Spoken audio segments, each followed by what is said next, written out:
I'm here. But Adirondacks, a map we haven't seen in the tournament so far, I don't think. I need to turn the sound back on because apparently it's off.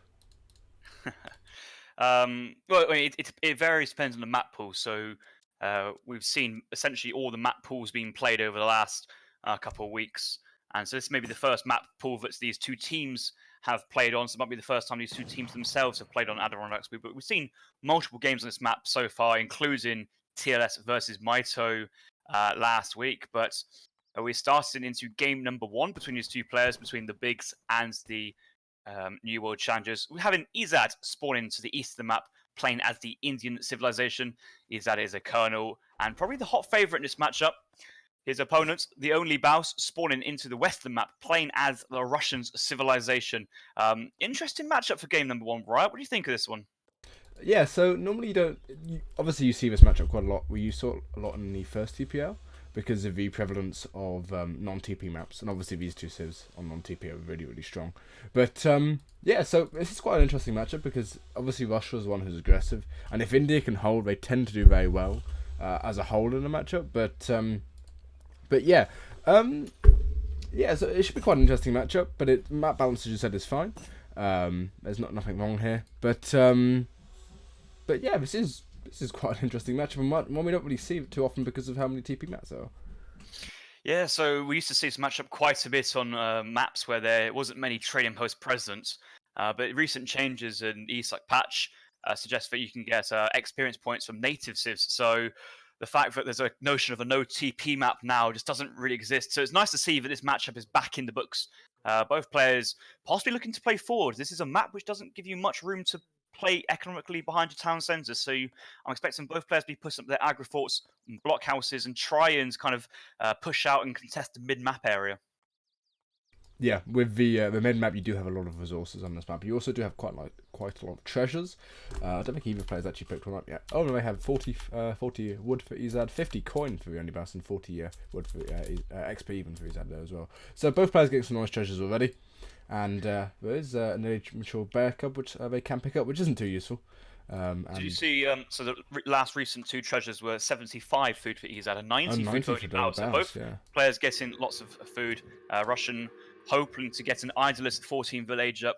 The Indians could just chuck that aggro fort down just directly earlier result. So both players very happy with this. And the Indian player Ezad now picking up 75 wood. Really nice.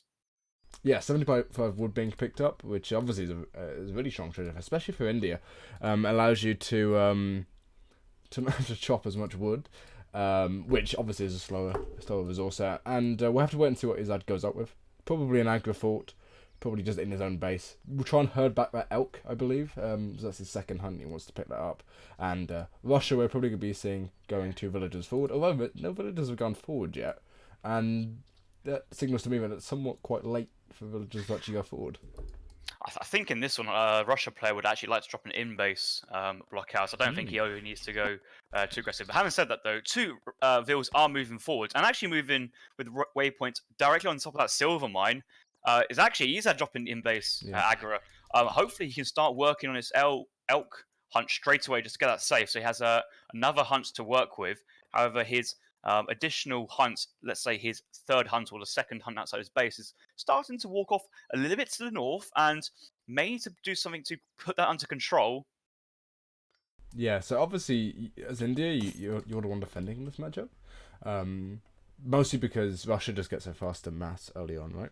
It's not much you can do against Russia's. Was it 5 Cossacks, 13 Sherlocks or something, or even 13 Sherlocks first card?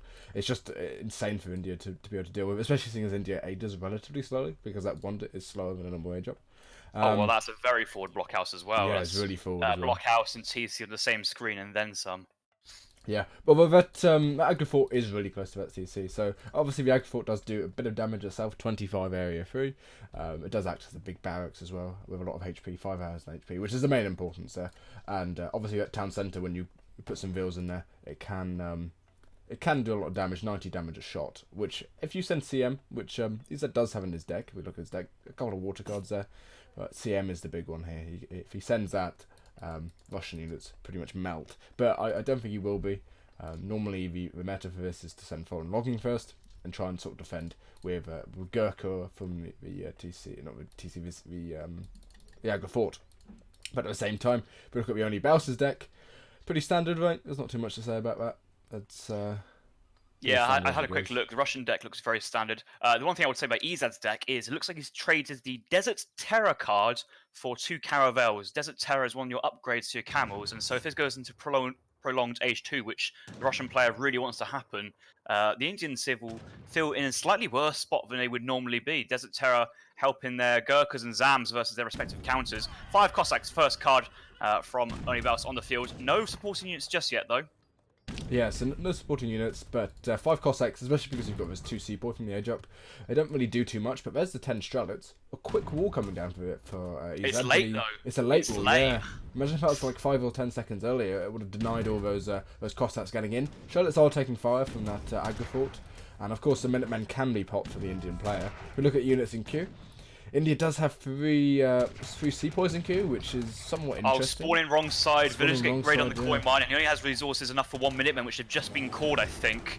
Looks like Ezad's actually a bit nervous at the moment. He's kind of being caught unawares by standard Russian play. Yeah, so you do have 600 wood, which is... I don't know if I like 600 wood, because you can send the... what is it called? The trickle there, and it works when all the villages are built up.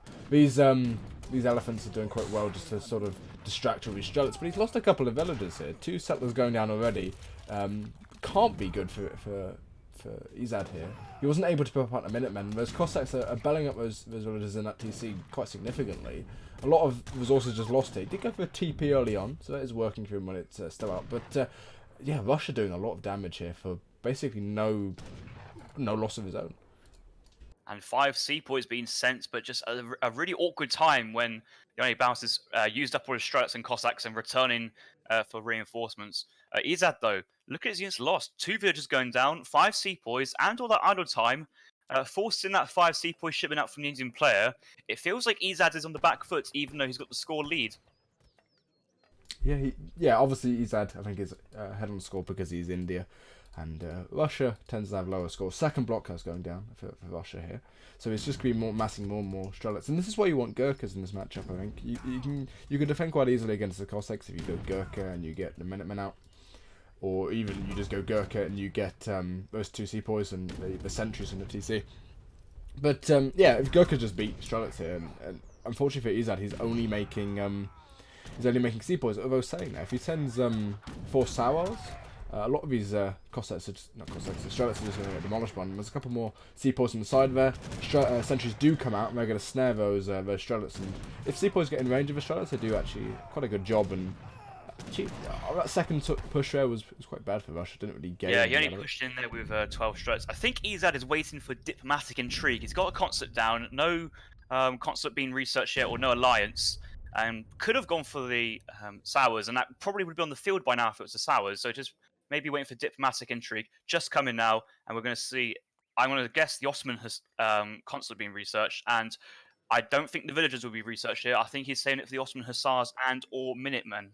Yeah, I think he'll go for Ottoman Hussars here. Probably going to go for 300 export, as you said. There it comes in. Makes it so it's slightly cheaper. 25 instead of 100 export to get that Ottoman consulate up. You might even go for Red Coach, you never know. Don't know what Ezad's going to do. He did go for TP as well, which is obviously a bit non-standard for India.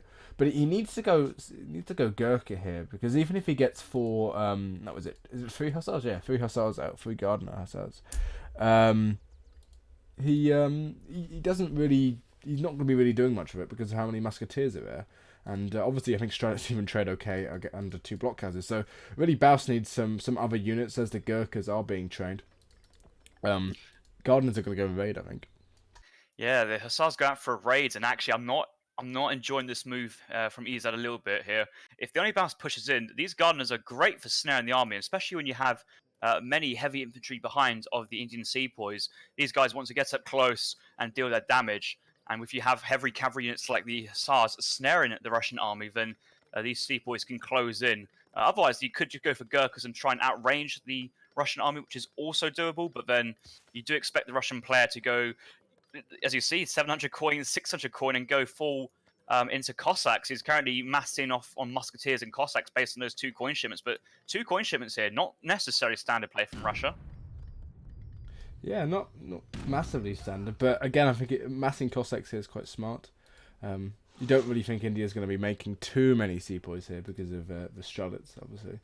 Um, and at the same time, those gardeners I don't really have achieved too much. They haven't taken out any. I've taken out a single settler for Bausa, but yeah, Russia's in a really good spot here. India's on their sort of last hunts in their base. Once those elk are down, there's not a huge amount they can do, and unfortunately, those silver mines themselves are running out pretty significantly as well. These Gardner Hussars, with their Ottoman alliance having large amounts of line of sight, was able to evade and escape the Russian Cossacks. These Russian Cossacks are still trying to find the Hussars, but the Hussars have already made it back to the Indian player's base. One villager moving forward to try and control this extra hunt from Ezad, and you can see that's kind of forced the Indian army slightly away from its aggro force and out of base. Yeah, and yeah, I think Ezad sort of needs to make a move here, but if Russia's just going to be massing Cossacks, massing musketeers and massing Strelets, I think he's going to be fine. Especially seeing as Ezad isn't really making huge amount of units. He's even aging now, as you said, and what's he aging up with? That's pretty important actually here. Text being researched. If we have a look, is the Charminar Gate, which I believe you get a Mahout with, which is really strong actually against Russia in Age 2. That Aggro Fort might go down, and I think it's definitely going to go down actually with how much damage those musketeers and the Cossacks do behind it. And yeah, this is not looking good for Ezad here at all. Those Hussars are going for a raid, but only Baus is committing to this. He's sending all his infantry forwards. There's no barracks on the floor coming down from Ezad or a stable, so once the aggro fort goes down, it's just shipments for Ezad. He will have one when he gets to the next stage, but it's looking a bit rough for him. That aggro fort going down, 320 XP for the only Baus. That's another shipment the Russian player has access to. That could be 13 Strats or Boyars, but it's 55 popped to 24, and Ezad's only halfway up, but this is going to be a real tough hold. Yeah, Minutemen do come out, both the Ottoman Minutemen and the Indian Minutemen and the irregulars there. But this is going to be really, really tough to hold.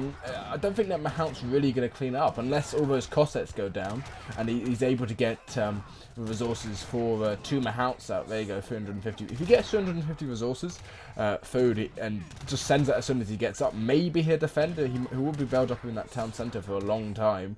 But again, he's going to lose loads of villagers here, and Russia's just so far ahead on eco, on military advantage, and probably soon to age up himself, or just continue pressuring, which is what he needs to do. He's going to lose so many more villagers here. And Mahout does pop at the back, but at the same time, there's the resignation.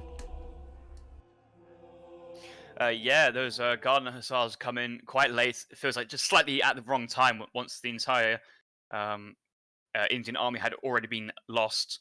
But the things we need to realise as well is recent ESOC patch changes. 8.2 has been released. Mahouts into heavy infantry like musketeers will not be as strong as they were before, and only Baus had the perfect unit combination there just to kind of clean up that Mahout once it spawned. Yeah, and unfortunately for him, even if he were able to get... Well, basically the timing that Baus pushed in there was perfect, right? Because he wasn't massing units. Imagine if those 2,000 resources were another sort of 10, 15 Gurkha or something behind it, or even just 10, 15 sepoys. I think he would have been fine. Even a couple of Zambaraks, as you mentioned. Yeah, even Zambaraks as well, yeah. Go Zambaraks, then go into maybe 10 Zams, camo attack, and then start massing that Gurkha count, as you mentioned, and then push out and control that next hunt, because, okay, yes, the Indian player is into the next stage, but what's his food situation at the moment? I only see one elk alive in his base, and you've still got all this Russian army, so you can't really gather at this point anyway. Nice victory there for only Baus. I think it's a little bit nervous, it looks like. Yeah, I don't know Ezad's record in the last couple of games. It'd be quite interesting to see that. But yeah, well played by Baus. Maybe his lieutenant colonel classification and his rank may be slightly out of place. It is, I believe, Baus to pick next, though. Yes, the only Baus to pick from the Hudson Bay Bigs. I did have a quick look at Ezad's record before I came online, and it is actually a pretty respectable record. A 2-3 loss versus Kevin Italien, and a 4-1 victory over Hatamoto Samurai, also known as Haka. So he's been in form, he's been playing lots of games. He's certainly the favourite in this matchup on paper, but form goes out the window when you're playing 1v1 against your opponents, everything happens. The only thing which matters is what actually happens in that game. And only Baus, the right strategy, pushed at the right time, and did what he had to do for that win. Yeah, and well played by Baus there. Obviously, that matchup, well known by most players, so you can't say it's matchup favoured or anything like that. But Lumiko is the next map, which is relatively interesting. We don't really see this sort of map too often. It does have an extra wood crate, which for civs like China, Germany, or France, or any civ that's going TP, Ottoman as well, is really, really strong, and you can get that basically a free TP in Age 1 is pretty insane, actually.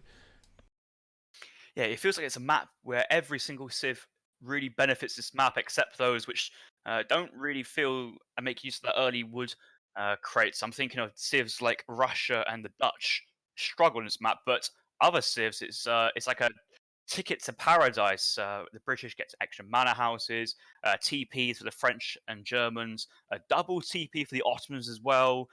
Indians can be training villas even more. So it's just have a wood crate here, have a wood crate here. Everybody have a wood crate, and everybody's happy. Yeah, yeah, it's pretty insane as a map. And obviously, you do have that water there, 4 whales, and I think even 5 whales on that water, which might be viable, but yeah, it might be 5 actually. Yeah, you're right. Yeah, there's one just in the corner. I don't know if that map's actually correct there. But yeah, there is water on this map as well, so it makes it quite interesting. And there's a big slab in the middle, isn't there? So the left-hand side you can wall up very, very easily. So you can be quite defensive, and there's, as I said, quite a few hunts. So Baus picking Ottoman, as you said, really strong on this map. You do get 2 TPs if you get a wood start there. And Ezad just to pick now. We're probably going to see him picking a civ which is strong on a wood start, which really is what you want. Su is actually really strong here, for example. His Indian civ there called Curry. But Su is really, really strong because you can get an Age 1 TP, and obviously an Age 1 TP is Su. You can pump out. So the only awkward thing about Su here is the mobility of this map isn't really great, and that's one thing which the Su kind of rely on and excel is how they can move across the map, strike different angles, and try and put some pressure on the economy. But in the first stage, the Ottoman player can get 2 train posts out in the field already without being disrupted by the Su Explorer and native converted guardians, and at that point, Su with the Ottoman with 2 trading posts would be looking very, very strong. So I'm not expecting Su on this map. If Ezad can play Ottomans, we could see a mirror, but then it's going to be a race for who can actually take that middle trading post. And if that feels like a risky thing to do, and maybe save, if he does play Ottoman, he could just save the Ottomans for another map. I feel like if you do an Ottoman mirror here, you bring a villager out to go build the TP.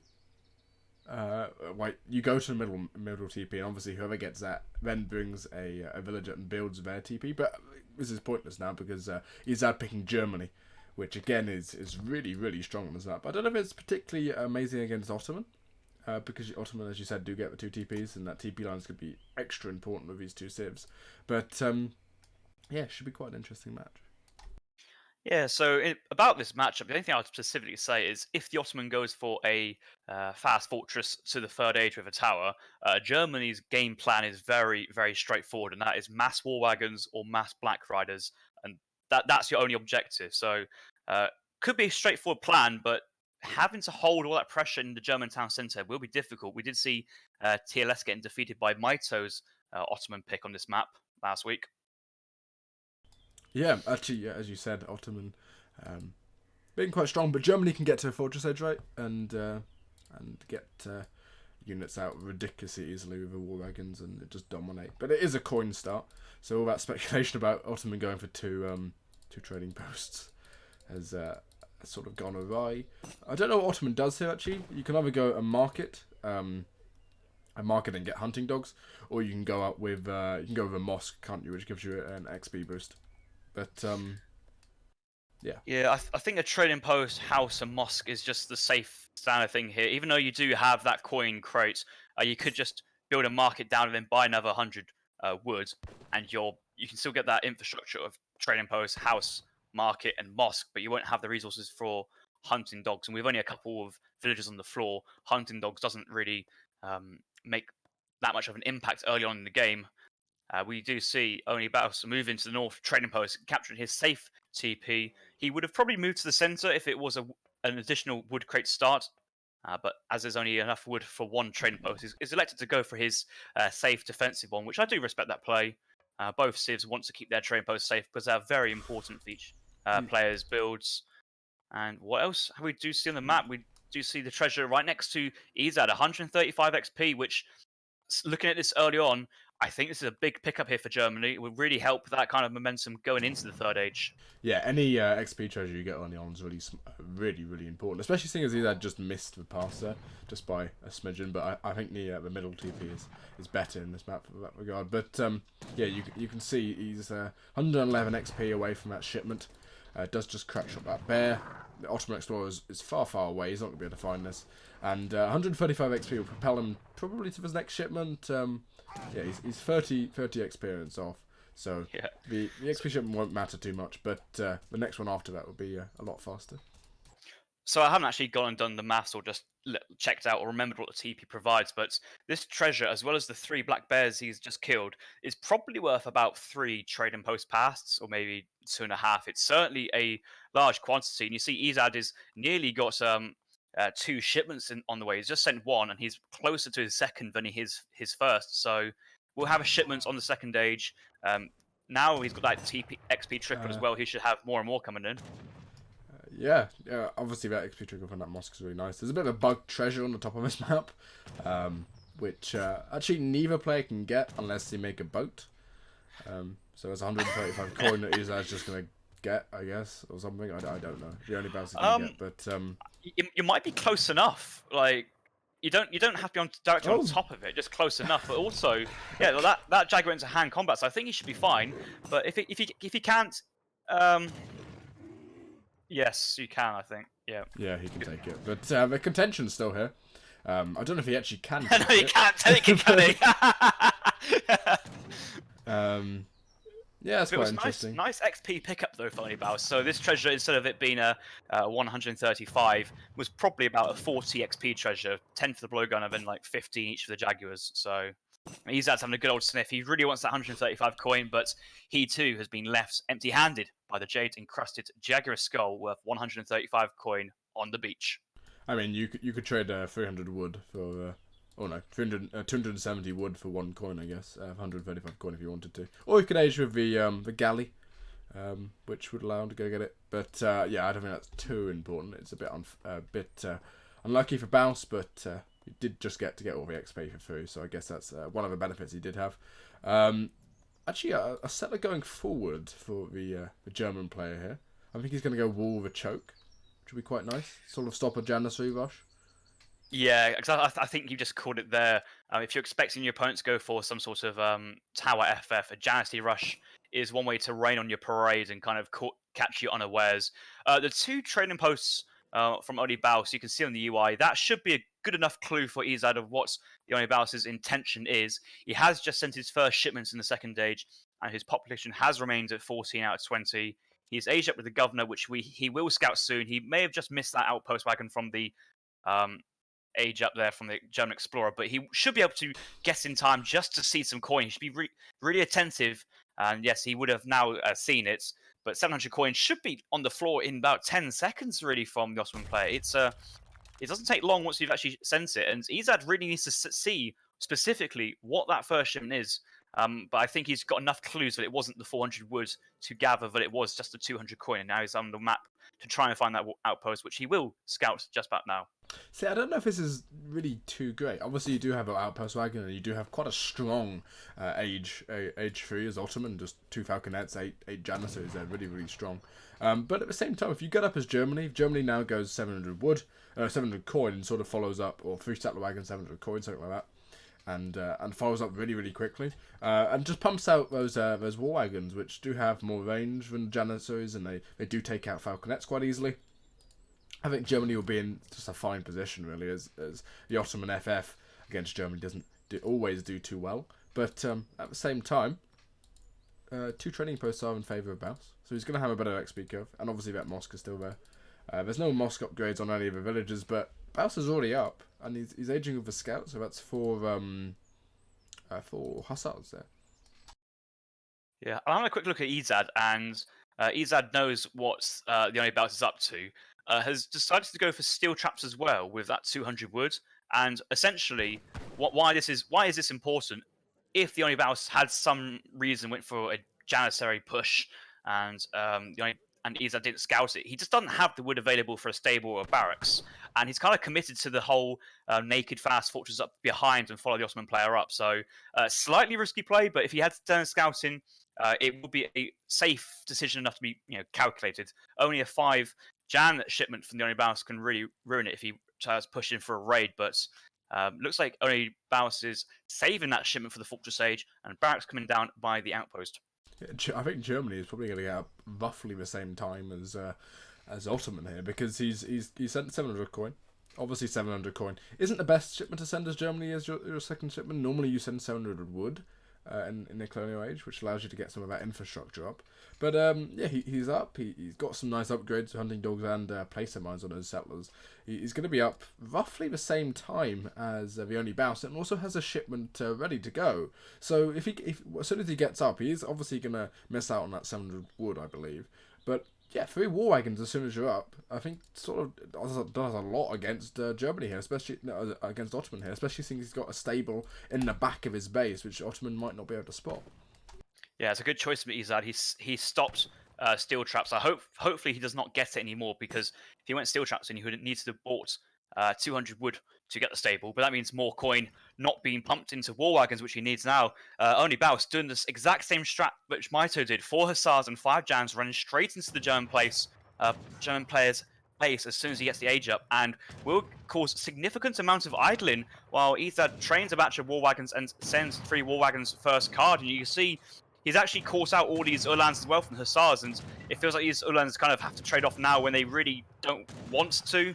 We do have TC5 from the German player, and all the settler wagons are back out onto the coin mine gathering, because they are relatively safe on this Jan-heavy competition due to their high HP and range resist. If anything, I think that might actually be a decent trade for Ezad there, because as Ottoman, you want to try and keep those Hussars alive, especially if you're going for 8 Janissaries first, because war wagons can just kite all these Janissaries all day, every day. It doesn't really matter, because they just have more range and more speed. And really, if he had those Hussars to snare, he would have at least got maybe 1 or 2 of those war wagons down, but unfortunately he didn't. And yeah, 3 war wagons just shuts down this push from Ottoman here. Not even veteran Janissary. And he does need to be careful though with how they are right now, as one might just get picked off. But 3 war wagons kiting, probably a batch of 5, a batch of 4 coming in, 2 Falconets now coming in, but they might even get where those Falconets or those lucky those Uhlans were on that Explorer. But yeah, I mean, these war wagons just do really well against this whole composition. Yeah, those Falconets are actually quite in a precarious position. They're a bit out of the open, and Onlybaus is still pushing in with just his Janissaries. I think Ezad can feel that Falconets is just the most natural card to come up after this, and probably the next card from Onlybaus he'll be 5 Hussars, because he's just pumping all those units into Janissaries and won't be able to save enough resources for things like Spahi or Mamluks. The one crucial role those Hussars play is if the war wagons try to overcommit onto the Falconets, then the Hussars can move out snare, and then the Janissaries will be able to close up and pick these war wagons off. And this is probably a difference to how the game with TLS was played out versus how Ezad's going out. In this game, Ezad has got the war wagon mass. He has picked off most of those early pressure units from that 5 Jan 4 Hussar push out, and he's able to push out and secure himself another gold mine if he wants to. And he's even sends in 8 skirmishers, which have not been picked off to the Falconets. And I think the German player's in a strong place at the moment. Yeah, I do feel like 8 skirmishers is a bit of a mistake. As Germany, I think 1,000 wood would have been strong here. Getting at infrastructure, he hasn't even sent a wood crate at all. So some of those villages are on wood. I think he may have traded some wood as well. But those skirmishers need to be careful, because the Falconets obviously are still there. A couple of Janissaries do come up behind. This is a bit of an overextension from Ezad, maybe, especially seeing he's now grouping all his units together. And he's going to probably lose a couple of those war wagons because of it, although those Falconets for some reason are shooting at these Uhlans. Yeah, I think Ezad got out there quite lightly, only losing units like the Uhlans and skirmishers, and still all 7 of those war wagons stay up. Looking at Ezad's kind of macro, is pushing forward now to this forward silver mine. He does have this extra silver mine at the back with a lot of coin, and his current macro is around about that 400 coin mark. A bit of food income's coming. He does appear to be training regular units like a villager, no war wagon, maybe he's waiting for a mercenary shipment, because if you do get Black Riders out, Black Riders and the war wagons should be enough to overwhelm. I feel that these skirmishers will get picked off by the Falconets very easy. Abus guns coming out from the Onlybaus, and at this point, it actually might be a good engagement for Onlybaus, but those Falconets are about to get picked off by the war wagons. Yeah, 8 war wagons actually kill a Falconet in one volley, which is really nice there. Does need to be careful though, as Abus guns do some damage at least against the war wagons, even if they do have roughly the same range too. Oh, those skirmishers might pull actually. Those skirmishers were in trouble, not anymore. But again, what problem that Ezad has here is he hasn't sent 1,000 wood, so he's constantly trading his coin. Which, if you look at it, these coin mines, obviously they do have a decent amount left, 1,500, and there's one at the top here, which that village is actually collecting 250 gold herself. But yeah, if he runs out of coin, just trading so much coin for wood might actually just end up stinging him in the bum here. But at the same time, Baus is only got 1 Falconet left, only 4 Abus guns, a couple more Janissaries do come out. Not even veteran Janissary yet, which is pretty poor.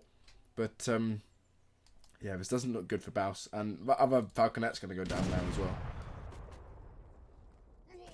Bit of a delayed snipe there for me. That looks like those war wagons are unable to get a volley off and try and get out now, because I don't think you need to overcommit when you're in win position. But I guess when you've got so much military advantage, you might as well take it as it is. And remember, these are those colonial Janissaries into veteran Uhlans, a couple of skirmishers, but still 7 war wagons still on the field, and Onlybaus taps out. He's lost that infantry mass. Those cannons went down for free, and we didn't actually spot this. Onlybaus went for a 1k wood after the Falconets, so no follow-up military shipment to really press that advantage. He did go for 1k wood there, and he didn't really use it on anything. He I think he got some of the mosque upgrades maybe, but really, if you're sending 1k wood as Ottoman, you want to go for what are they called? Town centers, right? You want to build some town centers and get your economy up, which would have paid off in the long run. But yeah, after losing that fight, losing so many Janissaries, 31 Janissaries to only 3 war wagons going down, is pretty pathetic, really. But yeah, so well played by Ezad there, and you can just look at the military unit population here. As soon as that AoE3 came in from Ezad, those hussars did go down. Did get quite a nice fight there, Baus, when he went into that TC, when he aged up. But as soon as some war wagons came out, there was nothing he could do. Looking at that engagement at the end, you see towards in this still picture all the Abus guns and Janissaries engaging with the veteran hussars. If you press the Alt tab, you can see the HP on these war wagons. 2 of the war wagons are on 55 HP, and there's a couple at 150, so much lower than the 500 HP stat. And that's just shows how tanky these war wagons are. They can move in, pick off the siege, and still stay around to kind of continue firing onto the infantry line after the Uhlans have engaged. And Ezad had 800 coin. I know you're talking about running out of coin mines, but you can argue that coin mine to the southwest of the map was Ezad's due to that wall, and where Onlybaus's forward base was. It's on the other side of the map, so Ezad had a lot of coin. I think a merc shipment may have been on the way, or planned to be on the way. Yeah, he's got 800 stacking. Tells me he's probably going to go for a mercenary shipment, and obviously against Ottoman, Black Riders are pretty decent units. They're just really quite incredible. Nothing really Ottoman has counters them. But let's back out. There's 3 more games to come, and it's a play or 5, so it doesn't matter if one player rolls the other player anyway. Every single game matters. And, but it is a new map now.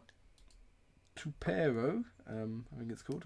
It's an Amazonian map. I can't really pronounce it too well, but it's quite an interesting one. 4 TPs, and obviously 4 native TPs as well. Have you seen many games on this map yet? I haven't seen many games, but I've played a couple of games. I beat Robert on it. The only time I've ever. Oh, that's a claim, isn't it? Yeah, when you put it in the stream.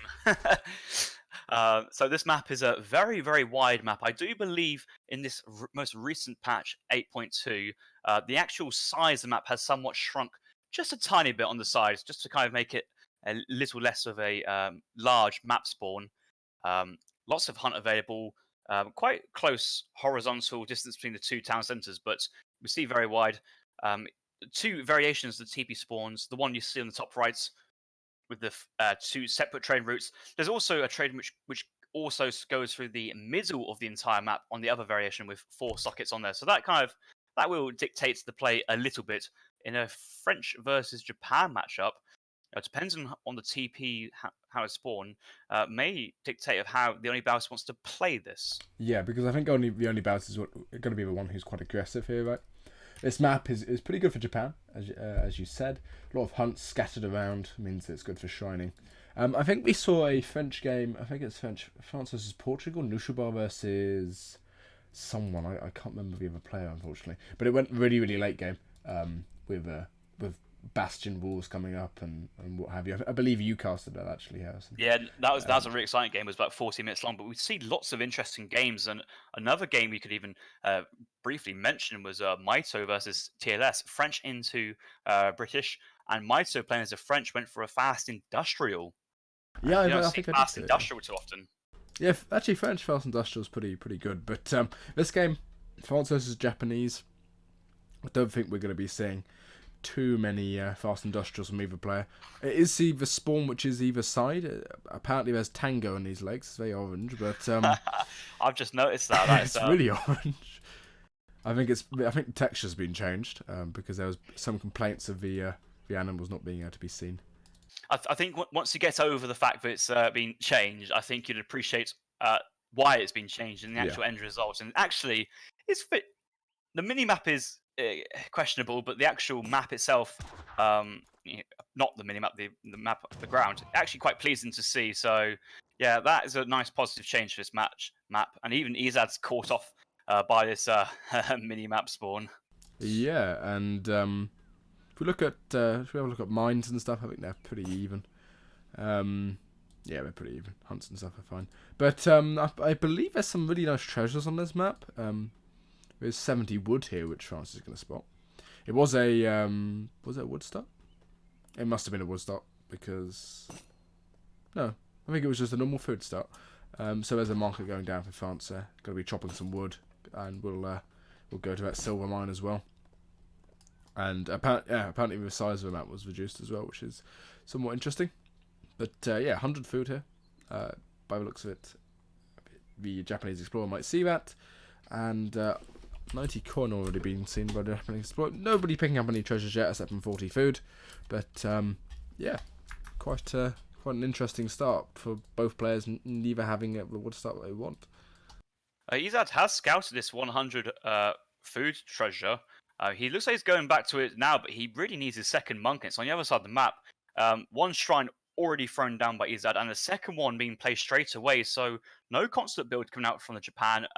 And again, it's just another instance of the Japan player going for early shrines instead of what was previously the meta strategy for Japan. So expecting a 2 vil or 300 wood shipment from Ezad here.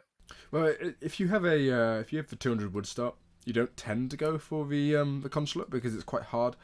Well, it's not hard. It's just quite annoying to get the wood for a whole second shrine. And with 200 wood, you can quite easily just squeeze in 2 shrines there without any trouble. But that 100 food, which is Kvasso route apparently, is going to get picked up by Ezad. And at the same time, we did scout that 2 outlaw blowgunners collecting those pineapples worth 100 food, which he'd probably go and pick up as well. But yeah, I think quite a good start from Ezad here, and I should have a look at the decks of both players, which have loaded. As you said, two villagers are there, as well as 300 wood. Kami's also in there, as well as CM, but I doubt we're going to see either of those two. And for the same time for France, quite a standard deck there. Actually a fast industrial deck, if you will. 14 skirmishers there, 8 dragoons. We might see your Maito deck again there, Maito build.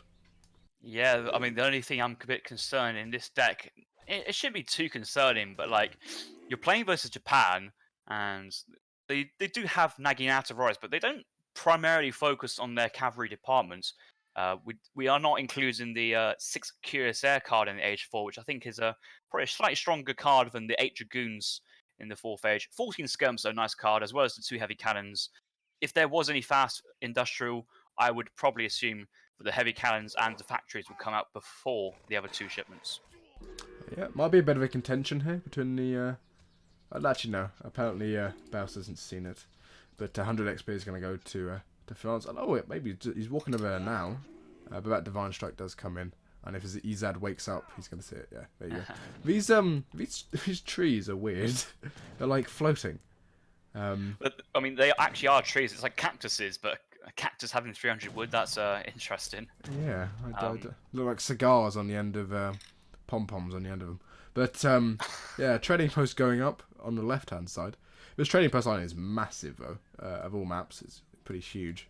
Actually, I think it looks a lot bigger on the map than it actually is as well. Which is something to note. But Japan not going for a TP. Japan did go for 2 villagers as their first card, which signals to me that they might go for something aggressive. Although their wonder is now going up, and it is the Toshogu Shrine. So it's nothing odd like the what's the other one? The XP one called the Torii Gates. Torii Gates, yeah. But yeah, pretty standard from both players at the moment, I think. Only Baus starting to herd in a few of the tapirs nearby his base. He's got his second hunt behind that mine, safe position, but needs to get a little bit closer just to try and reduce that walking time. So he's currently working on that. Another CDB on the south side of his base, or southwest, working on his third hunt. Only Baus has enough resources now to go for steel traps as soon as they age up. So a very standard build here from the Only Baus. However, I think the Only Baus has an opportunity to go maybe 700 wood here first and try to capitalize on this trade route and before Japan really kind of puts on the pressure. Barracks been immediately thrown down by Ezad here. Maybe Ezad is aware that he cannot give full trading routes control to his French opponents. Yeah, I feel like on this map, especially if you go relatively aggressive, it's one of those maps where if you can control the trading post line, you're in such a massive advantage. 4 trading posts is roughly 20 villagers, right? Which is, in essence, Japan's shrine boom there. But yeah, Explorer now going to pick up 40 food there. Yeah, 40 food. And Japan going straight down from that barracks here. I don't think he's actually making any units. Oh, he's making ashes in that barracks. 600 wood coming out as the first card, to be expected really from the only Ezad there. But 700 wood now coming for French, and that is not a standard first card in any other map, shall I say, but that's 700 wood. You can see where his Explorer is. He's looking to get a second trading post at least, and he's going for the other side of the map. So he's smart in his trading post. He don't want to keep them clumped together. Maybe not going for the full control just yet, but that extra wood as well. He's opening up with a batch of pikes as well, and a second barracks. So looking to open up with some pikemen, infrastructure down, TP, and maybe another house. But now he's on the coin and hunting, probably double musketeer production moving forward. Yeah, but unfortunately, I don't think he's actually scouted the Ezad's base there. I think a couple of ashes did come out. Yeah, 3 ashes did come out. So if those pikes are going to go around to try and take those shrines down, ashes obviously do have decent speed, 4.5. Pikes do have 5, so they are slightly faster. But yeah, if they get caught, it won't be too good for the Only Baus. But again, he's getting this trading post line. I believe Ezad must know that he's getting it because of the little indicator on the top right. And that French Explorer might not live to get that next TP up. Although saying that, he doesn't even have enough wood to do it, so I don't think he's going to be too unhappy if that happens. But those pikes are going to take down a shrine at least. Yeah, those 5 pikes out on the floor is just enough to kind of call these ashes forwards. And 5 pikes is 200 food, 200 wood investments, and there's only siege half a shrine down. So essentially, have been not necessarily wasted, but they haven't really achieved what they wanted to do. The Only Baus now has gone for the stagecoach. Just imagine if those extra 200 wood could be put into a third train post at this point and still have that stagecoach play come in, which has now. You'd be in a bit of a better economic spot, and you wouldn't have to worry so much of how many shrines Japan players got, because you have that stagecoach control, the better eco in the short run, and then you can just outproduce and play from there. So those pikes, only 1 pike remaining, that shrine's still up. It's quite a sad sight to see. Yeah, shrine's still up. The musketeers here, they do. I think they trade incredibly well against ashes. Ashes do cost more than musketeers, obviously, and they do have ever so slightly more attack and HP, but that doesn't actually matter in the long term there, because the speed is what you're paying for ashes, of course. But yeah, 600 coin now coming in for Ezad, which tells me he's either going to go for 2 things. He's either going to go for what are they called? Naginata production, right? Or he's going to age up, or just put it into Ashi production. With his macro there, it tells me he's probably going to go for Ashi production, and in this matchup, mass Ashis in age 2 is fine, as obviously crossbows aren't great. But as for TPs, France, Japan's even going to try and get a TP up. It does get denied, which is quite nice. Military rickshaw coming in, yeah, so he's going to go for the Naginatas there, isn't he? Which are the Japanese cavalry. Nice pickup from the NWC in the centre, though, picking up one of the Japan monks who was trying to throw down his own trading post. The French explorer, though, leaving... Oh, yes, that's fine. Ezad's infantry taking down NWC's TP southwest, but actually catching the NWC's army with its pants around its ankles, and so many units here being picked off by the Ashigaran musketeers, waiting for 10 more musks there, but at least 8, 9, 10 musks going down. In total, 10 musketeers have now been lost for the French player, and we haven't really seen an engagement as per se. Yeah, it's pretty poor micro, actually. Baus had more units there than Ezad, and unfortunately he basically let his units sort of like click and sort of would just sit there and not do anything, and because of that he was basically just idling into his ashes and dying because of it. But at the same time, I think they're both about equal in military population here, maybe slightly in favour of Ezad, and of course I think they're roughly equal on eco population there, maybe slightly in favour of the NWC because of that trading post line. But even cheekily going to go for another trading post line on the bottom left, but 2 conchas there will probably defeat them quite easily. Yeah, that's a really nice play from Ezad, leaving these 2 high sieging units right next to the trading post. You know that the French player would continuously want to try and put trading posts, because for 200 wood you get essentially a 4 villager economic boost instantaneously, which it doesn't get idled unless the building gets sieged down. NWC, though, using this break from the action to get the age up in, and has sacrificed another trading post as well to get up to the 3rd age quite safely. Has 1 shipment stacked and could go for veteran musketeer, falconets, and maybe a batch of 8 to 10 skirmishers on the first batch from his 2 barracks, and try and push out and do some damage at that point, because if he loses the control to the Japan player, as well as the Japan player having the shrine and just better eco, not including the trading post, the French players can find himself very quickly in a poor situation. Yeah, but is he in a poor situation? Ezad is now aging, as you said, so he's going to be up. But at the same time, France have a really strong age tree there. They do have obviously cuirassiers, which are really strong, and obviously 2 falconets, which are strong. And one thing to note about the Japanese eco there is it's somewhat overrepresented on that graph, because of obviously the Japanese villagers on those cherry orchards and the French villagers on those hunts are significantly faster, especially with steel traps there comparatively. So I don't think it's all out for the count here for NWC. The ecos are probably roughly similar, especially with that TP now going up on the bottom left.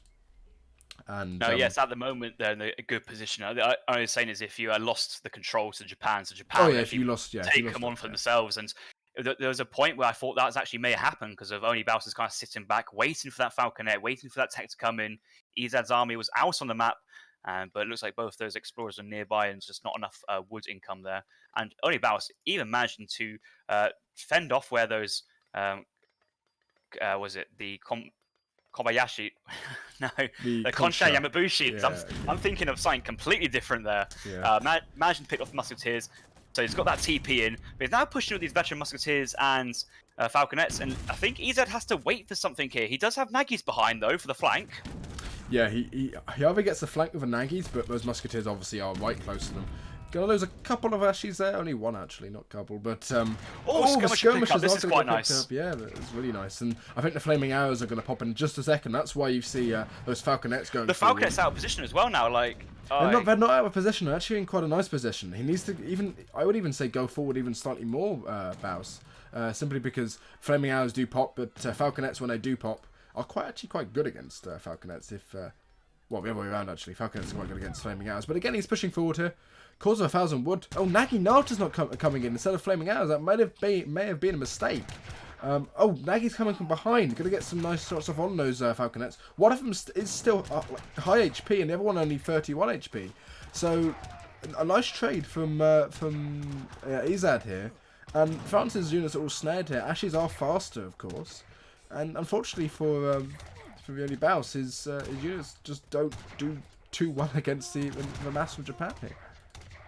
Yeah, considering what NWC had on the field at that point, the NWC had actually a good trade. Lots of units went down from those falconets, picking off 3 or 4 infantry per volley, and certainly got 2 or 3 volleys on the infantry. But the lack of the trading post behind this, it just felt that Onlybaus's follow-up has been a bit not there, and he went 1,000 wood next shipment, and not a military shipment, so it's been a bit of a delay until he gets that next kind of wave of reinforcements. He was briefly stacking 1,000 food and coin there before finishing his batch of skirmishers.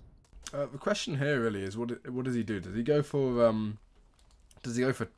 buyback his explorer? Go for more TCs up, and just tries to outboom the Japanese player, because again he is roughly equal on eco there when you account for the Japanese villagers.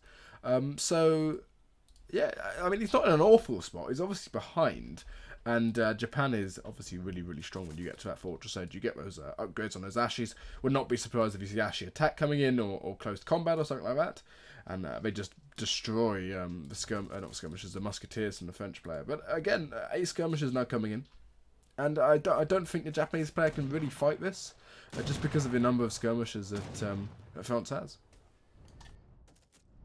Yeah, you're certainly right in that. Let's look into its queue, see what Ezad getting out. So he's only got villagers at the moment, no military being produced. He does have 4 nagging outers though on the right side, going for a really nice raid here on these Onlybaus's villagers. These CDB out in the open, gathering these hunts with steel traps, as you say, but no greatcoats though. And these CDBs, they don't have a melee resist, so this is going to be a nice raid here from Ezad, and actually forcing Onlybaus's majority of his food income away. Yeah, and actually, you might pick up quite a few units there. Maybe you could have fought with OCDB. Greatcoats coming in. I know how fond you are of that that technology there. Does save so many of your units. A couple of musketeers are probably going to go back and deal with those Naggies. By the looks, they might even run into each other. But again, there's not a huge amount of anti-cavalry here at all, is there really? And if Ezad, there you go, 8 Naginatas, I think quite handily takes out that massive musketeers and skirmishers just on their own. If no dragoons come in here, and really, well, Baus needs dragoons. He needs anti-cavalry as a whole. Yeah, and all that time where Onlybaus is having to move out for his hunts, getting raided, idling about, both players sharing the same trading post count for a brief while before Onlybaus sieging down the Japan trading post. Japan just feels like it's slowly edging ever more ahead in terms of the score and economy. He's starting to have villagers out in the field gathering coin, up to 120 shrine pop behind it, so more eco to come. But he did lose that to Sugar Shrine though. But big push into Onlybaus's base, so lots of infantry taking down the barracks, so no more skirmisher reinforcements from Onlybaus. That would need a lot of wood to reinforce, but he's already spent through that 1,000 wood shipments, and 1 QSA in queue. But that stable is going down very, very fast. Stable's going to go down fast. There's not a lot of anti-cavalry. 3 cuirassiers to come out, and Minutemen, and that stable does have 1 cuirassier in queue. So imagine if he gets a batch of 5 out here, he might be fine, especially if it pops on Azumi. And those cuirassiers themselves are sort of running those Naggies around. A couple of musketeers are left over from the first push he had there, so he can sort of defend. He needs to market up. He needs to market trade here and get 5 out. He needs 5 cuirassiers there. Otherwise, I think he's going to have a bit of trouble repelling this. And there's only 4. 4 do get on the Yumis, which is nice, but at the same time, there's only skirmishers left, no proper anti-cav. Quiz do act as their own anti-cav at some points, but they're just against the Japanese anti-cav now. Another batch of 5 Naggies. Batch of 5 Naggies, yes, and if there's anything the French player didn't want to see, and that was 5 Naggies reinforcing, and that causes the resign there and then. And yeah, Baus now, after winning the first game, is now behind 2-1. But again, quite even, I think, as a match. Maybe Japan having the advantage of being able to hold on that TP line and basically being able to age quite early on. It's basically the same time as France, and sort of mass up after that and going for a Naggy Ashi composition, which against France going a lot of skirmishers, no dragoons in that mass, ended up biting him in the bottom, I think, yeah, slightly. But if we look at the... Oh, that's such a British thing to say, that is. Yeah, I don't want to say the American version, which is biting him in the arse, which is pretty crass. But yeah, you can see from the graph that first loss, that first battle was pretty significant, with Ezad not losing basically any of his units, and only Baus losing what sort of 20 musketeers there in the first person in the Fortress Age, which I think after that sort of spelled the end to his game. What do you think of that opening 5 batch of pikemen out from the French player? They felt like they didn't accomplish much, and it felt that if you're still in the game, go onto the trading post count because it's all over the shop. It's just trading posts here, constantly I'm going up, going back down. I'm unfortunately out of the game. Thank you for Mino English subscribing, and I believe someone else just subscribed beforehand. I wasn't able to see it. It was Jason Z, so thank you, Jason, for that one. Yeah, thank you, Jason. That still needs to record the game. For some reason he keeps on forgetting. But it's Wadmalor is the next map. Quite an interesting one. It's a weird like pincer shape. I like to think it was like a crab. But water here. There's those islands you can go onto which do have I think cows on them, as well as like coin mines and berries. And I believe, if I'm not mistaken, he's the only Bowsers to pick, right? Only Bounce picked game number 2, so he'll be picking into game number 4. Yes, that's correct. So only Bounce's pick. Civ reset, remember? But it looks like only Bounce, going for Russia after the Civ reset, and that was the Civ he did pick up his sole victory so far this series. So very comfortable with playing Russia on a very similar map to Adir on Dax. Quite a small map. A map where you can't really retreat too far into your base, and you kind of have to push forwards for your resources. There's a slightly enhanced sea play or water play here if you wanted to go for a water play as your defensive civ, but Ezad going Germans into only bounces Russians, so I'm not guessing we'll be seeing any water play this match, but looks like Ezad will have to break out his base and try and take on Russia. Yeah, quite an odd matchup really. You don't really see it too often on TP maps. It's quite a good counter pick Germany for Russia. Obviously, Russia and Age 2 tend to struggle a bit against cavalry, and again, they have the same problem as the Ottomans there, where their units aren't too good against war wagons. War wagons sort of dominate against strelets, simply because they have more range and obviously slightly more speed as well. But they do turn pretty awfully. But again, I think this sort of matchup sort of matters on the crate start. If it's a wood start, it's a lot better for Germany than you'd expect because you get that early TP up, and Russia doesn't actually use the early wood. And of course, it is actually just a food start, which is better for Russia. No, it's a wood start. Wood start. It's just underneath that tree. You really struggle to see it there. It's a very balanced map spawn. Identical spawns for both players in terms of mines and hunts. So very, very nice for that. There is a relatively kind of fixed spawn. So no shenanigans here. But it's only 2 nearby hunts of both players. They're going to have to push forwards for the kind of deer hunts near the shores or the salamanders on the beach. Yeah, there's not a huge amount of hunts here for Germany. Is that deer hunt next to that explorer, which is now going to pick up 70 food. Slightly confused why he's going for the food straight away, because normally you'd want to go for the TP, get that TP nice and early up. But I think 70 food is quite nice to pick up early on anyway. You do start with the canoe, which both players actually are fishing with.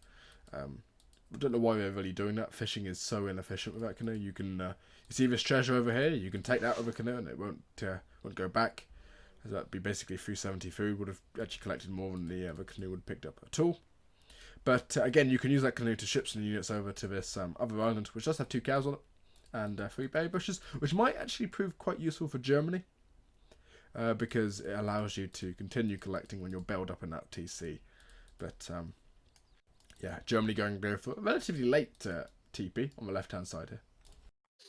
Yeah, you could argue that you could keep 10 villagers in your town centre and send all your settler wagons and extra villagers above 10 onto this island, so you kind of happily gather on the coin mine, cows and berry bushes, and just have those 10 villas providing really good town centre fire onto those Russian units.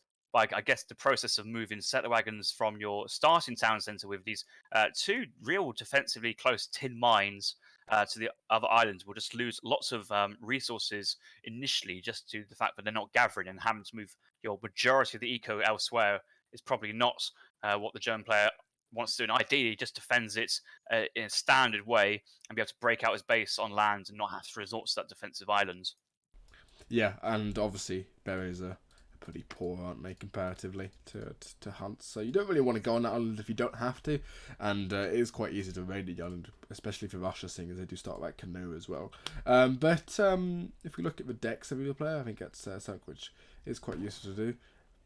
Russia's got schooners in there. Doesn't send it first card. Obviously, does send I can't say the word, distributors them, or however you say it.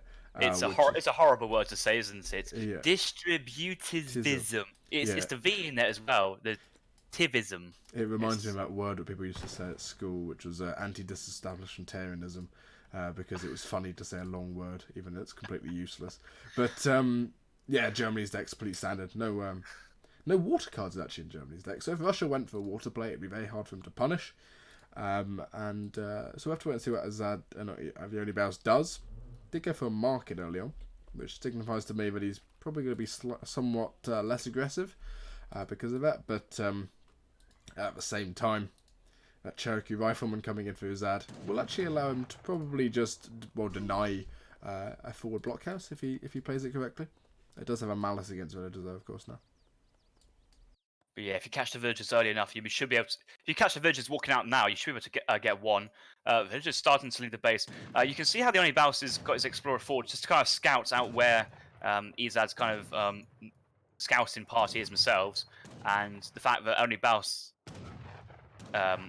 Ezad defended. Ezad hasn't got a scout on where his villagers are, and that's a really good play for theonlybaus. He's staying and fighting this and kind of luring Ezad to kind of overcommit on this explorer. He will feel happy about the 45 XP, but this blockhouse is really forward and is on top of it was close to Ezad's kind of fourth hunt, and is going to look to put the pressure on and keep the German contained in his own base.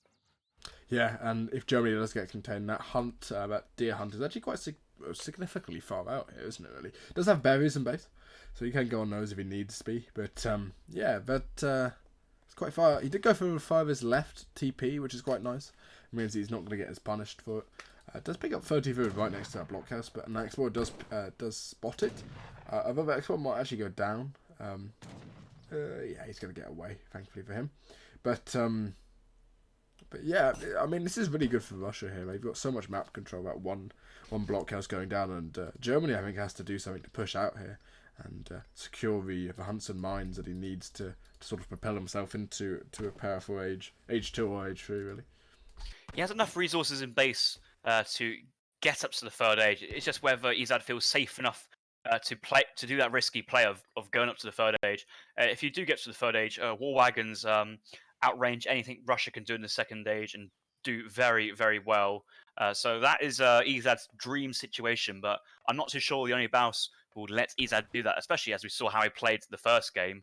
And having a look at units in queue from Ezad, we do see obviously the stable Vil. theonlybaus though going for Vils does have Cossacks coming in from as first shipment. Center, sent it to the wrong place. Should have sent it to the blockhouse. Missing out on sort of 10-15 seconds of raiding. Oh yeah. Oh right. That's not the. Yeah, so that's awkward. That it's not the biggest thing, but at this level, every second matters. The earlier that pressure can get in, the less resources that German player can gather outside his town centre in the comfort. I'm going to pick up the Cherokee rifleman and explorer. 2 Uhlans nearby, but 2 Uhlans are not enough to engage with 5 Cossacks. 5 muskets now being trained by theonlybaus, but theonlybaus looks to be focused on the villager production instead of going all in on the military. He could have had 5 muskets in the base right now, and 3 Uhlans on top of the Cossack batch as well. I think it's actually still going to be a good trade here for theonlybaus. If you can just trade this off, this is a net win for the Russian player. Yeah, he's actually going to lead this 3-1 and hashtag EP Uhlans. Yeah, 2 more do come out. It's pretty unfortunate he wasn't able to get a couple more out. Would have been able to clean up that fight. If he bails a couple of villagers in that town centre just for a second to get one shot off on those Cossacks, I believe Uhlan actually does beat Cossacks out 1-for-1 because of that extra damage, 37 damage against 26. But at the same time, theonlybaus, as you said, putting a lot of pressure on with those Cossacks. A couple of musketeers do come out as well. They're just scouting around a bit. By the looks of it, he's just going to go in. And yes, he also went for a TP himself, and I think that Russian explorer is going to go for another TP actually. So really, theonlybaus playing quite economically focused here. Even going to pick up 140 coin if he can kite this treasure correctly. By the looks of it, he's just going to kite it back with that Cougar. But yeah, only Bass in a good position here, especially after getting that pretty stellar trade against those Ulans.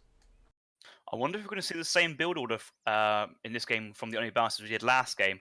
Not last game, the first game of the series when Only Baus played Russia. The Russian player was versus Indian and kind of went for a timing push off of 700 coin, 600 coin. 700 wood was shipped as the second card in the Colonial Age in that game as well. So no surprises here with Russian card order. 3 Ulans in the meantime, getting a nice raid in the Russian town centre. Picked off 1 Vil. That 1 Vil, unlucky. He was trying to get into the town centre but got picked off. Especially with 3 Ulans. It only takes 6 swings from the Ulans, so kind of 2 sets of swings from the Ulans there. So raiding with 3 Ulans versus these European settlers is a really good choice. Oh, as actually Ezad brought a villager over to his island to put the houses on the island, which is quite nice. Gonna basically protect some of that economy back there. But a couple of Doppels do come out, 5 Doppel Swordners do come out, and Dops do quite well against Musketeers if they can get into hand-to-hand combat there. I know a lot. I'd make a lot of Dops in my game, make fast Dops all the time. But yeah, these Musketeers are going to get caught by the Ulan mass here. Ulans obviously aren't the best unit to get against Musketeers. They do get countered by them, but once they get some swings off, they do decent damage.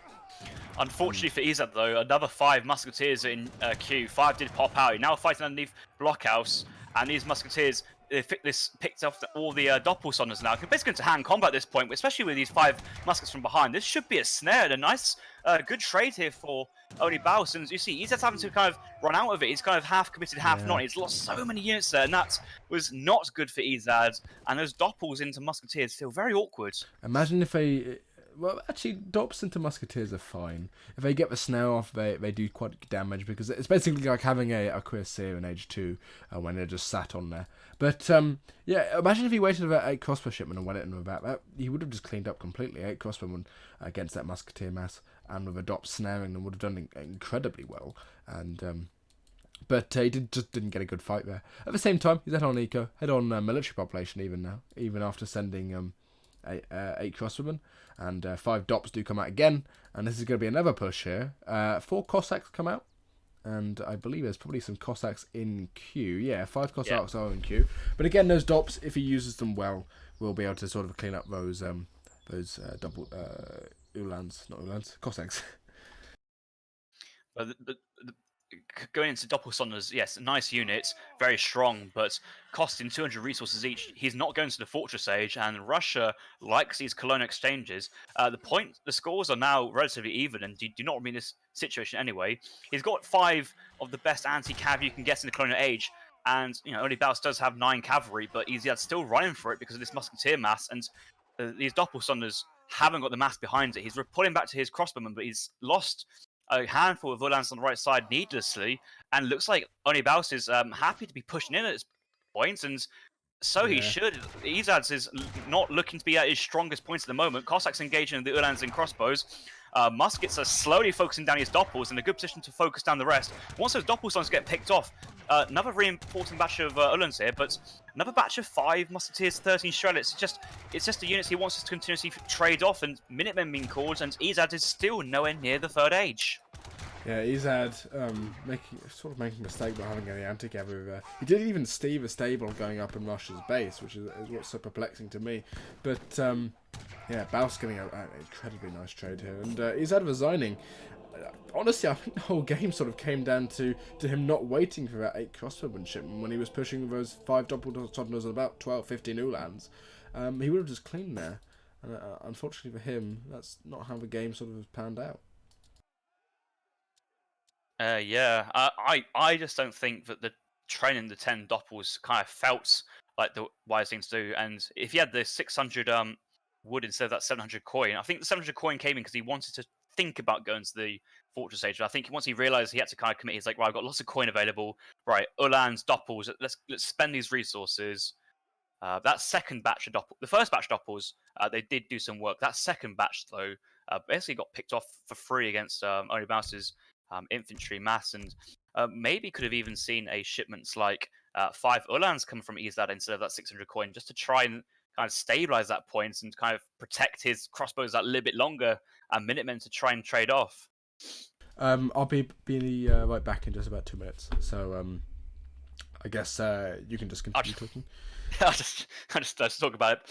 I wonder where Riot has left you. Hopefully, he's left you at the military unit population graph. We do see some useful information there. Ezad gets into that second stage, sends in those 2 Cossacks forwards, training a batch of 4 Cossacks as well, 4 Ulans as well. But only Baus managing to pick off some of those early Ulan raiders from Ezad, and looks like Ezad never really got that critical mass of cavalry in that second age to feel safe. He did get that 1 Vil kill early in age 2, I believe.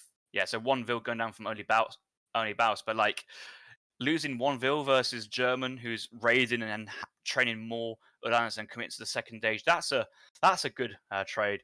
But then once the Ezad did push off with that 5 Doppel and then eventually the 8 crossbow shipment, which came slightly late, was pushing into only Baus's double blockhouse defensive stronghold, where only Baus managed to pump out another 10 musketeers before the actual engagement happened. And once the Doppels went down, Ezad could have pulled his Ulans out to live to fight another day, but he stayed around just a bit too much. And even though these are the Ruskits from Russia, shall I say, slightly weaker musketeers than the other European counterparts, it was just enough to really dice apart those Ulans, and those Ulans fell over near those 2 blockhouses, and that just set the tone for the rest of the game of only Baus just growing that military board. And after winning that first fight by the blockhouse, just had that impetus, momentum to push in.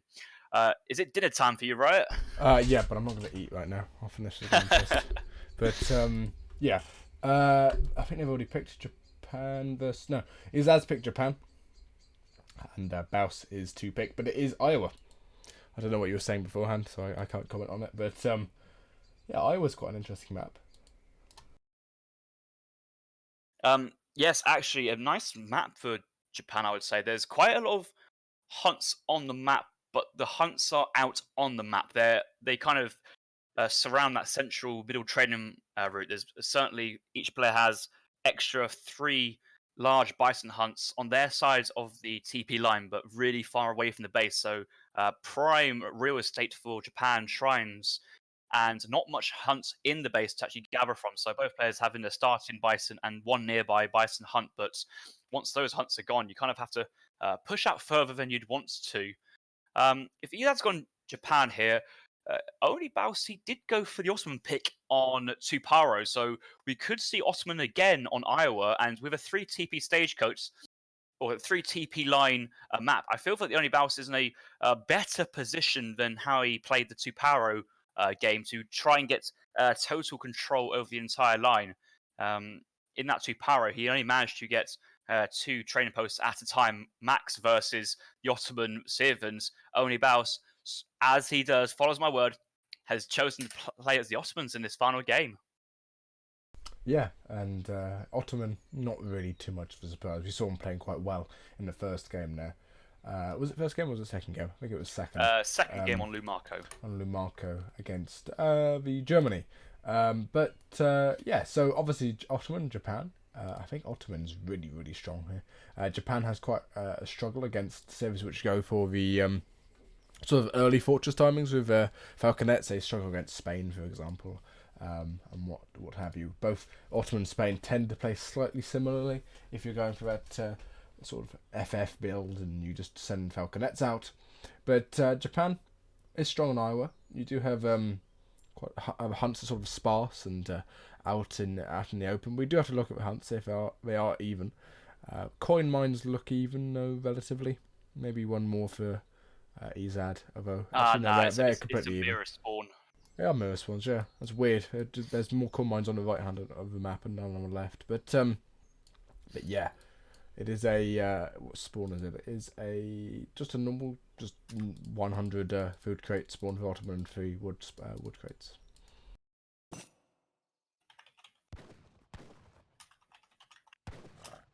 But yeah, map is balanced. She said Japan doing 85 damage with a divine strike. That's insane. I think up 40 food there straight away. Other treasures on the map: 80 XP there, 90 food, 2 stray sheep, which is pointless. scout on the map, but Ottoman is going to go straight to the left here and get that trading post up.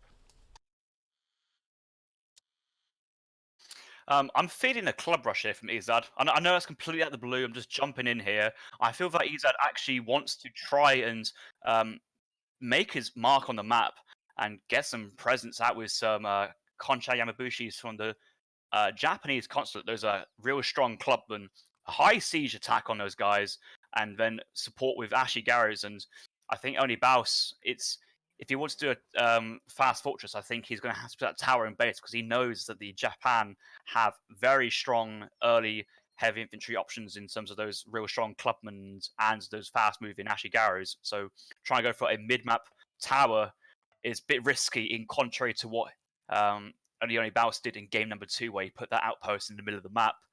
But going for in-base tower, you're kind of starting to lose that kind of grip on that middle trading route. That's what I think Ezad's going to do here. Yeah, Ezad, as you said, can be quite aggressive.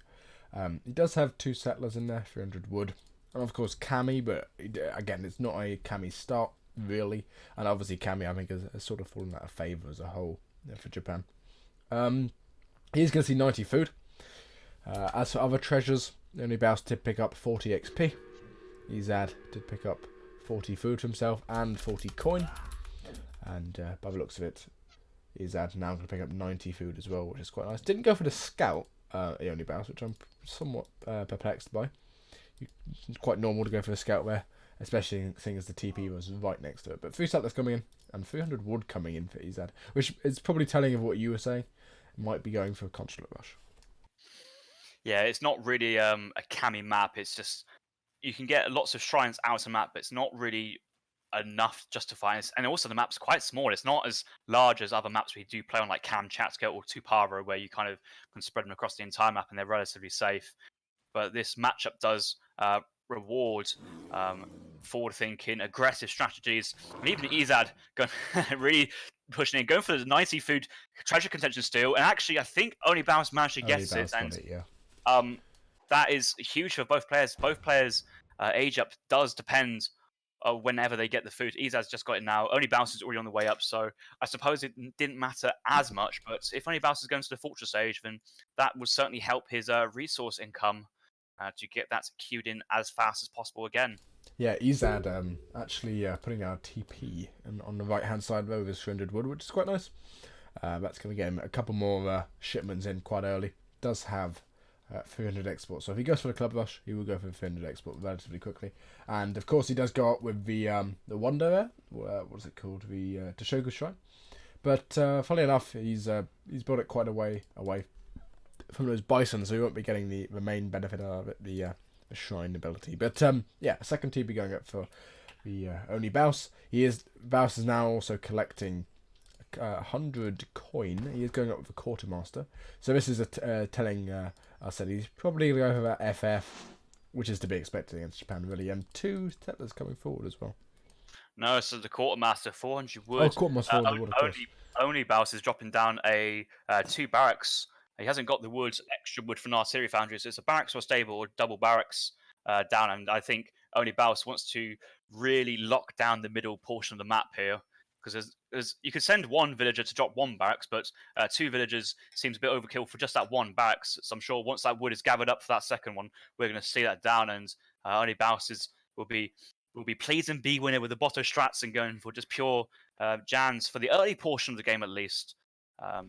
Ezad, though, he could have put that Toshogu Shrine on his starting hunt right side. One hunt walks actually towards the town centre, but his starting hunt has drifted out to that northeast of his base and could be on a full 8-animal Toshogu Shrine at this point. Yeah. And obviously the difference is quite huge. The base is only the same as a normal shrine, and I think it goes up to like 1 or 2, which is quite significant. But a consulate going down for Japan here.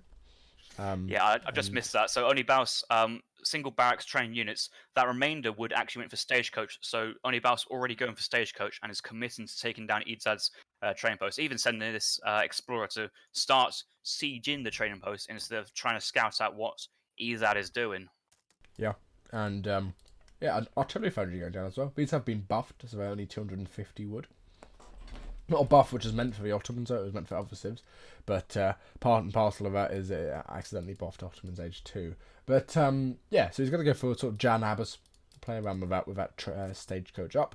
Ezad finally putting down a barracks, probably a couple of Ashes or Yumis coming out there. He does go for Ashes. Moss going down in base for theonlybaus, and 700 coin now coming in, which tells me he's going to go for Abbas production. I don't think he's going to go for Grenadier production with the artillery foundry. You never know, could do.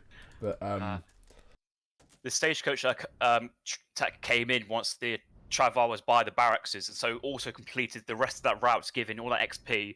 And theonlybaus is sending another shipment at this point, and at the moment it's a 3-to-1 shipment advantage for theonlybaus. Ezad, diplomatic intrigue, 300 exports. Looks like he's going to be massing up Konshan Yamabushis here into units in queue.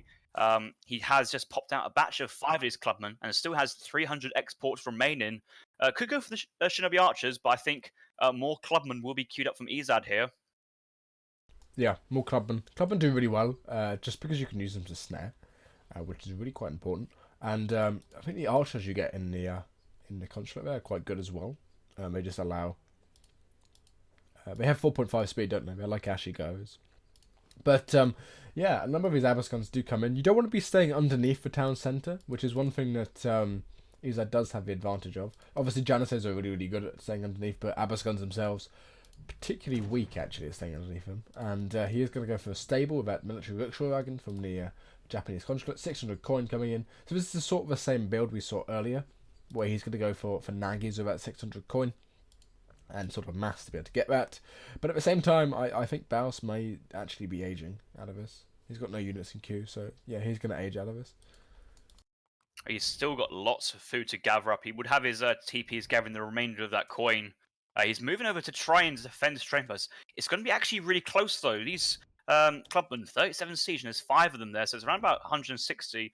Another swing comes in, 65. This train post is already going down, and you see how theonlybaus went in to try and raid Ezad's base, but actually once he saw these clubmen out in the field, these 5 clubmen were just enough to pull the entire Ottoman army away from that town centre. So nice play from Ezad here. Does lose 3 clubmen, but has bought himself some time, and also managed to hamper the Otto eco as well.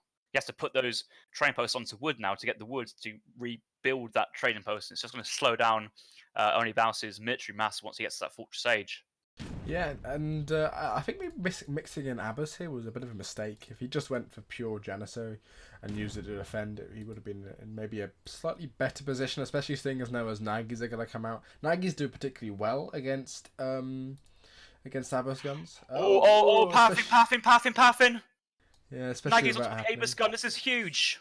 This is free pickup here for Japan, and now it's just colonial Janissaries with no Abbas nearby. Oh my god, that's not what you want to see if you're theonlybaus supporters. Divine Strike even taking one down. There you go, and only 1 Abbas guns remaining. Those Ashes are going to take down another trading post, but the trading post on the left does go up itself. And at the same time, we look at units in queue. There's just Janissaries in queue at this moment for theonlybaus. And really, the artillery foundry sort of feels wasted. Obviously, the Abbas guns that did come out of there did do a bit of damage to Explorer, but yeah, I don't know, it just sort of feels wasted. And when he ages up here, I don't know what he's edging up with. If we have a look, the Scout, there's more Hussars which are going to come in. This is just a big push here from Ezad, and it doesn't look good for Baus at all. Yeah, so theonlybaus sending that 600 coin in between 700 coin, 700 food, delaying his age up once he started. Going up with a scout, that's a slow age up in its own right, and could be in the fortress stage now. You do have the trading post to give you the XP if you put it onto XP, and it's just Naginatas, Ashes, and Yumis on top of this colonial army. theonlybaus is waiting for his 4 Hussars, but at the moment he's getting caught out again, and Ezad's faster Ashy Garrets will try and close down the remaining Janissaries, but theonlybaus had such a strong position in that early colonial, but looks like to be on the solid on the back foot. But what you go is Baus, you don't really go Falconets because there's just too many Naginatas here. But I guess you kind of need something to do with the Ashi mass as well. It's really tough. I think unless he can get sort of Spahi out here or Mamluks or something like that, he's going to be in trouble. Again, he does take a number of his Nagis out, and if we look at units in queue, Ezad doesn't actually have any Nagis in queue. Does have a couple more coming over, I believe, somewhere. No, he doesn't. So, actually, if he stands here and fights, takes out those Nagis, and now he gets the Falconets out, he might be in a fine position. Oh, 8 Janissaries now coming in. 8 Jans. Yeah, these are still colonial. No improvements being researched at this point. If you're going for 8 Janissaries, that veterancy is very important. You do still have those 2 training posts, gathering your resources. Hopefully, it's set to wood, but when you have 2 TPs, I don't think there's much excuse to not have that disciplined or veteran Janissaries in behind this. And he's starting to try and push out and defend his barracks and artillery foundry. And Ezad knows this. I think he's just going to try and trade off as he can here. There's Ashigaras moving slightly forward. Yeah, there's Ashigaras moving forward. We're going to get a good trade here. Again, he needed to wait for Falks. He sort of made a mistake here. 5 do come out, which are going to take out the Shinobi there. And do Ashis really want to be fighting this? When you have a massive Janissary, they do overwrite. No, not just says he does have 5 Ashis across the map. 5 Nagis about to pop as well, so he does have large reinforcements coming. Not just at the battlefield just yet, but they will be there soon. So that should be enough to try and again re-engage with these units. No veteran Jans in just yet at the moment as well. A Falconet in queue, though, for theonlybaus. He does have a lot of coin there because of the coin mines in his base. And we're probably going to be seeing 2 Falconets coming out. If he can get a batch of 5 Janissaries out, as well as veteran Janissaries, he will be fine. Especially with 3 Falconets. 3 Falconets sort of rips through this Japanese army of Ashigaras. And there's not a lot of Naginatas here. Ezad's not going to be able to age, I don't think. And to be honest, theonlybaus is roughly equal on eco He's behind on eco, but he's roughly equal on score. And really what matters here is how well those Falconets do. And if he can get veteran Janissary in. He's going back. He's going to try and take out those Naginatas. He wants to try and keep those Falconets alive and not give Japan too much time. If Falconet does pop out from that artillery foundry, wants to set that up. I think he probably wants to go back there. Actually, Falconet clearing off all those units there just by itself, which is quite nice. You can see those Nagis are wanting to try and go into those Falconets. Would have seen those Falconets going away from the army there, so he's coming back again, try and pick it off, but no, he's going to be wise enough. That moment when you play such a tough civ that you can't herd in your first hunts to the town centre and it's outside the map getting raided by Nagis. But big pickup here, Nagis on top of a single Falconet, 1 Falconet going down, 2 still on the field. That gives Ezad the information that he trained another Falconet from the artillery foundry, but 500 resources going down for free there. Ezad would be very happy with that. Yeah, did get veteran Janissary in, which is most important. And Abuskans are now in queue. I feel like what theonlybaus does here is he gets that trading post back up, waits for a couple more Abuskans, and then goes in for the push. Or even if he went for sort of Mamluks, would be really strong here as well. Stop the ability of the Japanese army to be mobile. That's the problem he has now. The Japanese army is just so much more mobile than him. Ashis have more speed, and obviously Naginatas have a lot more speed than Janissaries and Falconets. He's just learning Japan mass here, and Japan just has, because they have got a better eco, I think they're just going to do better and better as the game continues, and he has to push in here, but there's just so many Nagis here. Just imagine if Ezad now shipped a daimyo, he had to send the 2 cherry orchards. Yeah, he definitely needed. He's only got 1,000 food remaining in his starting cherries, so he's set himself up for a longer game with that secured eco.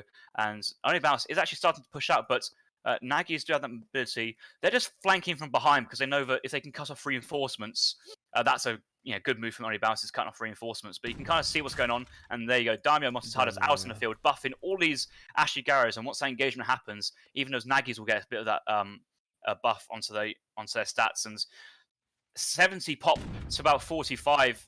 Even calling both sets of Minutemen. Nagis from behind to actually trap and snare, but also block so that they can't actually run away from the Ashigaras. Now focusing down the Falconets. I think a couple of Nagis on top of the Falconets as well doing damage. Yeah. Both artillery pieces are down, and he's just strong Japan infantry units just on top of this veteran Janissary mass with all this cavalry snaring and the infantry of the Clubmen and the Minutemen.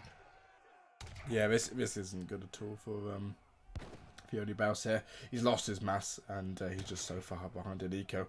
Does send 5 Abus guns now, but I don't think that's really going to be mattering too much in this fight. The daimyo coming in there, buffing all those units, just making Japan so strong at this point, even in the colonial age against an A3 Ottoman. You can't complain about Baus not resigning here, even though he is quite significantly far behind. It is a tournament game, of course. You fight to the last of your teeth, really, but yeah, that Tartelu found is going to go down. He's going to lose the stagecoach, which he's heavily reliant on. And look how many villagers are over on the right here. They're just all going to go down and get demolished. Yeah, you're just so in a tough position. I guess at this point, you just maybe go 1,000 woods and just pray that it's enough, or try and sell off food for coin, send Mamluks, but you haven't got that other infantry power, that stopping power to actually really deliver the damage. Mamluks are great for distracting the enemy and absorbing damage, but not great doing the damage. But you've only got a handful of Jans and Abus guns back at base. Still train units, and actually now massing that coin for Abus for the Mamluks. It looks like we want to have a Mamluk last stand here, so that'd be interesting to see how that goes. Yeah, obviously Mamluks are strong, and again the Japanese Ashigaras, who don't do too well against cavalry, do have a multiplier obviously, but it's just not as good as the normal musketeer one. But yeah, even with Mamluks, I think he's in trouble here. He's going to lose more villagers here on this little hunt on the bottom right. But yeah, those villas exposed by the line of sight to the shrine. That's just one of the benefits you get from Japan, is that map control of the shrines. Get the line of sight. Look at these Ashigara stats: 32 range attack in the second age. How strong is that? Yeah, Ashies at this point are insane. When basically once you get that first card in, they just do so well. I think they're probably stronger than the Janissaries here, even though the Janissaries are more costly. And of course the Janissaries are the AoE3 unit. They are going to get a couple of these Nagis down. I think maybe if he pops the Mamluks here, he'll be fine. But again, there's not really much follow-up after it. And the more this goes on, Japan is just going to get stronger and stronger, and it's going to be basically impossible for Ottoman to be able to do anything and get about it. The Mamluks do pop at a nice time, and I think Minutemen are probably going to pop here, unless he's used them already. Minutemen have already been called from that previous hold when Baus went to the third age. Okay, so Minutemen have been called. And actually, one thing to know about Mamluks is against Musketeer units, they don't do as well as they normally do, because the 0.4 range resist there doesn't affect them as much, because they're just getting meleeed down. Only 3 of those do, 3 of them are left, and yeah, even though this fight is going much better than I thought it would do for theonlybaus, he's still just so far behind in game. It's pretty ridiculous. Yeah, a few of those Abus guns in that Jan mix, not putting the Abus guns back and utilising their full range there. But I think you're just kind of crossing your fingers and praying that you have a miracle working. And I think he's got something to work. Like, this is impressive. Like, those Mamluks have just done so much work, and you need to remember, Janissaries are strong musketeer units. They're not like Russian units. 24 range attack. They do have lots of HP though, so I think they did tank lots of damage, but I think Ezad just can. Where's Ezad's army? I know he lost a lot into that town centre and traded it off, but actually, where's the reinforcements? These Conchas over here, just sitting there, and actually, I mean, if Ottoman gets what are they called, Spahi in, maybe he can take another decisive fight and just clear the game that way. But just look how far ahead the Japanese player is in eco. It's significant, really, and unfortunately, 5 hostiles isn't going to cut mustard, really. And even the Janissaries here aren't going to cut mustard, especially with Japan now getting the TP lines himself. He's just so far ahead in eco, and going to be so far ahead, especially thinking he's now aging with a lot of villagers on that. That's got to be the Golden Pavilion, isn't it? Yeah, a lot of villagers on that Golden Pavilion. I mean, you got to give it to Baus. He's staying in the game. He hasn't lost just yet, but he's going to need a miracle to be able to win here. I just realised the Japanese consulate was the attack buff was raised to 7%. So Ashigaras with a 7% Jap consulates, the daimyo support, and the Ashigara attack card. That's how they got that 32 attack, and that's so strong. Ezad even aging up behind this, likely to go to the Golden Pavilion. So Yumi Archers on the age up as well. But Janissaries are running into the base. Baus does have one TP down as well. So he's doing his best to come into this, but I think it's going to be a little bit too late at the moment. And looking at units in queue, one Ashy, one Nagi, decent resource income still for Ezad, and those Yumis on age up are just the perfect units right here, right now to deal with those Janissaries, and even having a nice massive Yumi Archers with the Yumi Archer upgrade card being sent as well. Yeah, it sort of amazes me that the Japanese got buffed actually last patch, because the majority of players, well, of all skill levels, were basically asking for Japan to be nerfed. But again, this push here, as you said, with the age up, with those Yumi Archers also having 26 attack in it, just as the age up, which is again just ridiculous for a skirmisher type unit. And yeah, all these Janissaries are going down. A couple of hostiles do come in on the side, but they're just going to get dealt with by culture. And there's Ashigoas, which are now getting the disciplined upgraded. And yeah, this isn't looking good at all for Baus at this point. He's lost the training first line. He's less than half the economy of the other player, and chest for 1,000 coin now coming in isn't really going to help him too much either. Who knows? We could still see the revolt happen. Imperial Hussars, 24 CM. You could still happen. Believe. Yeah, I'm doubtful, especially since he has already sent. Pardon me, he hasn't sent 1,000 wood, but yeah, I'm doubtful that's ever going to happen at this point. Especially seeing as Japan could just right-click when the revolt comes in. He hasn't got 7 hussars in deck either. Ezad was able to defend that push even before any disciplined text came in, and now having these 10 Konshan Yubishis on the field, which are also Shadow Tech up to veteran status. It looks like Ezad actually plans to go. He doesn't have a coin shipment in deck. He has lots of food stacked up. He still needs more coin income. Hopefully his shrines are now toggled to coin. They're still on wood, but 3 more Ashes, another 4 Conchas, and Ezad's had a lot of export stocked up. He must have missed some of the export batches early on. He's training another batch of 4 or 5 clubmen, and we'll get about a batch of 5, and we'll have 15 clubs on the field, which is absolutely insane. Yeah, and these clubs, they do get buffed to veterancy basically. So they're 44 seat attack there, so they're sort of rivaling Pumas in that regard. And by the looks of it, theonlybaus, even though he is using this Lakota settlement around it to sort of allow his units to get away, but he's still going to get caught. Actually, one thing to note is both players could go for that Dog Soldier big button at this moment, which would be strong. 7 Lakota Dog Soldiers is pretty insane, actually. But yeah, Baus losing his mass here and resigning. And 3-2 to Ezad. But again, quite an even series, actually. I don't think there was really one player who stood out as dominating the other one. I mean, so the scoreline was 3-2, and I think in all the games, that last game was actually close. It was really close. I think theonlybaus's Russian play actually led to some real strong victories there for theonlybaus. So a couple of strong victories on the back foot for the other matches, though. But in this tournament, every game matters, every point matters, and losing 2-3 versus the higher ranked opponent, I don't think theonlybaus can be too upset by that. I think he'd be. No. On reflection, he'll be happy with what he's actually brought to the table, and maybe theonlybaus going against Ezad has allowed a better player from his team to face off against a weaker opponent. So that kind of trade-off may have worked out for the bigs. Yeah, and really quite well played by just both players as a whole. It is the first game, of course, of the